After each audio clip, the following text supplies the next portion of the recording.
112 वर्षापूर्वी सुरू झालेल्या पद्मशाली शिक्षण संस्थेत एकूण 12,000 विद्यार्थी शिक्षण घेत असून सध्या 17 शाखेतून 300 ते 400 शिक्षक व शिक्षकेतर कर्मचारी कार्यरत असून सध्या या शिक्षण संस्थेच्या वतीने न्यू इंग्लिश स्कूल या नावाने सीबीएसई शिक्षणासाठी 13 कोटी रुपये खर्चून नवीन इमारतीची निर्मिती केली असून या कॅम्पसमध्ये चालू शैक्षणिक वर्षापासून आधुनिक पद्धतीची सीबीएसई शिक्षण सुरू होणार असल्याची माहिती पत्रकार परिषदेत शिक्षण संस्थेच्या पदाधिकाऱ्यांनी दिली आहे। संस्था संचलित नवीन इंग्रजी माध्यमाची सीबीएसई पॅटर्न शाळा 29 जून 2024 रोजी शुभारंभ होत आहे।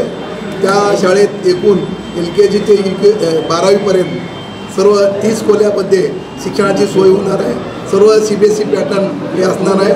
सुसज्ज ऑफिस, सुसज्ज वर्ग खोल्या, डिजिटल क्लासरूम, सुसज्ज ग्रंथालय, सुसज्ज लॅब आणि स्पोर्ट्स रूम, सर्व अत्याधुनिक प्रकारे त्याचे खेळाचे मैदान, खेळाचे प्रकार सर्व त्यासाठी सुसज्ज असे शिक्षक वर्ग व सर्वांची एकत्रित एक मेळ घालून आम्ही सीबीएसई पॅटर्न शाळा जूनपासून सुरू करत 1 जुलैपासून सुरू करणार आहोत। त्याचा शुभारंभ 29 जून रोजी होणार आहे। त्यासाठी सर्वांचे सहकार्य लाभत आहे। त्यासाठी यावर्षी जे ॲडमिशन आम्ही केलेलं आहे ते पण सर्व पूर्ण झालेले आहे। त्यासाठी सर्व पॅटर्नचे सर्व माध्यमाचे लोक त्यात मदत केलेले आहेत। त्यासाठी सर्वांचा मी आभार मानतो आणि या पुढील काळात सुद्धा सर्वांनी आपल्याला सहकार्य करावं अशी मी